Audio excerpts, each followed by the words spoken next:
लोग कह रहे हैं कि मनोज तिवारी, रवि किशन, निरहुआ ये सब आकर प्रचार करते पवन सिंह के लिए तो शायद पवन सिंह जीत जाते हैं, लेकिन ये लोग नहीं आए। एक ना एक दिन पवन सिंह एमपी तो बनेगा, मैं आपको बता दूं।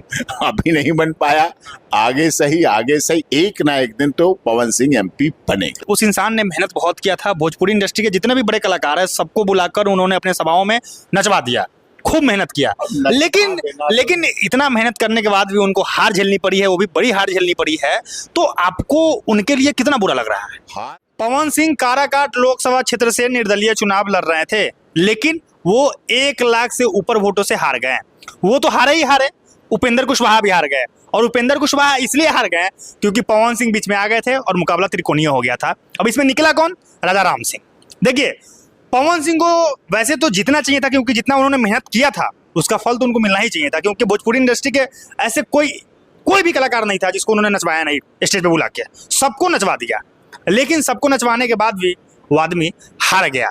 अब इसी पे बातचीत करने के लिए इस वक्त हमारे साथ सुप्रीम कोर्ट के senior advocate doctor AP Singh ji मौजूद है। ये मनीष कश्यप के वकील है, उनके लिए अक्सर ये अपनी बात रखते हैं। इनसे ही बातचीत करेंगे और इनसे जानेंगे कि पवन सिंह कहाँ मिस्टेक कर गए, कैसे वो चुनाव हार गए। सबसे पहले सर आपका स्वागत है पब्लिक न्यूज में। पवन सिंह चुनाव हार जाएं, हाँ। कम से कम चुनाव से पहले उनका पारिवारिक मामला था पति पत्नी का, हाँ। ज्योति सिंह का, हाँ। तलाक के कगार पे आ गया था। हाँ। एक बात की मुझे खुशी है, चुनाव चाहे 10 बार हार जाएं, हाँ। लेकिन मियाँ बीवी एक हो गए, पति पत्नी एक हो गए, साथ साथ प्रचार किया, पति पत्नी ने एक साथ मिलके किया और एक साथ घूमे, एक साथ प्रचार किया। मुझे इस बात की खुशी है। इस बात के लिए उन्होंने फोन किया था, ये डिस्प्यूट हो गया है तो निपटा लो। लेकिन खुशी की बात है, ज्योति सिंह ने इज्जत रखी, मान रखी, लाज रखी और अपने 7 फेरों की लाज रखी, इज्जत रखी, सुहाग की इज्जत रखी, मंगलसूत्र की लाज रखी, बिंदिया की रखी और सिंदूर की रखी। वो साथ हो गई और चुनाव साथ में लड़वाया। लेकिन हार का कारण, अब आसनसोल से पहले उन्हें मिला था टिकट, हाँ। वो वहां भारतीय जनता पार्टी जीत रही है, हाँ। तो अगर वहां से लड़ते तो जीत जाते शायद।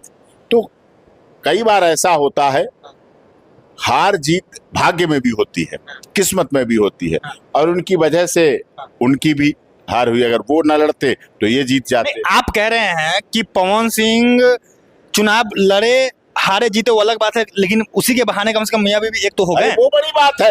एमपी तो 5 साल के लिए, हाँ। पति पत्नी तो जीवन भर के लिए। हाँ। बुढ़ापे में कौन साथ देगा? ये कलाकार आज है, हाँ।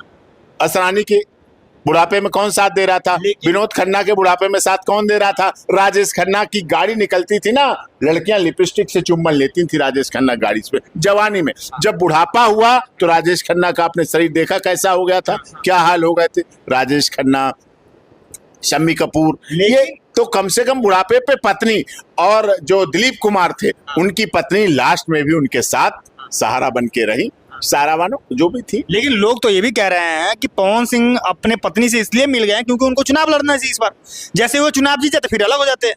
ऐसा नहीं था भाई, ऐसा थोड़ी होता है यार, कोई गर्लफ्रेंड थोड़ी ब्रेकअप हो जाएगा।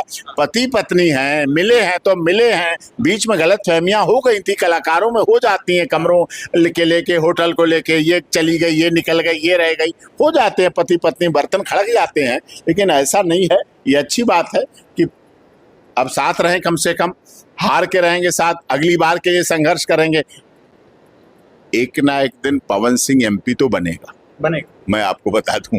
अभी नहीं बन पाया, आगे सही एक ना एक दिन तो पवन सिंह एमपी बनेगा। लेकिन सर, सवाल वही है कि उस इंसान ने मेहनत बहुत किया था, भोजपुरी इंडस्ट्री के जितने भी बड़े कलाकार हैं सबको बुलाकर उन्होंने अपने सभाओं में नचवा दिया, खूब मेहनत किया, लेकिन इतना मेहनत करने के बाद भी उनको हार झेलनी पड़ी है, वो भी बड़ी हार झेलनी पड़ी है।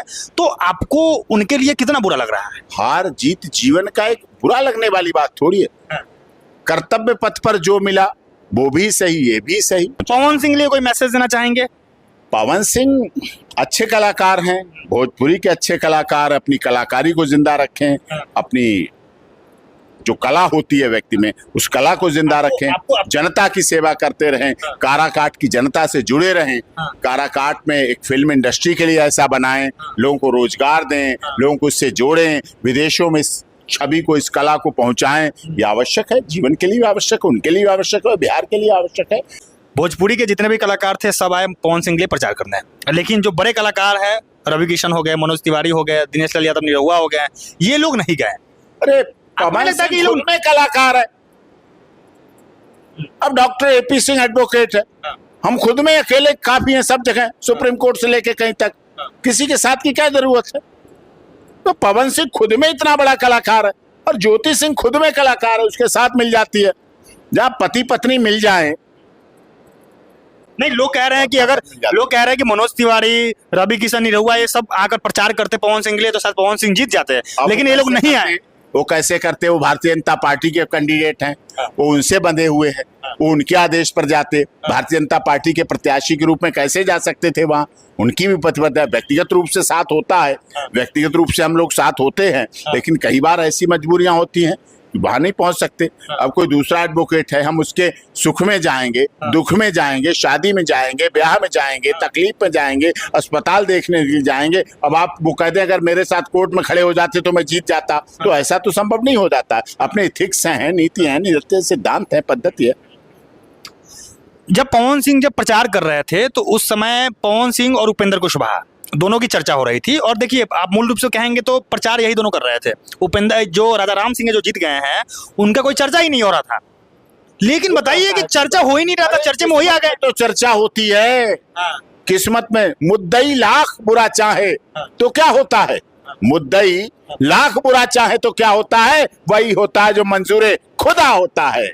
तो भगवान को मंजूर होता है, वो होता बुराई करने वाले बुराई करते रहते हैं। हाथी चलता रहता है, कुत्ते भौंकते रहते हैं, वो चलता चला जाता है अपनी मंजिल पे, कभी इधर कान करता है, कभी उधर कान करता है, वो चलता रहता है अपनी मंजिल पे, करते रहते हैं बुराई, उससे क्या फर्क पड़ता है।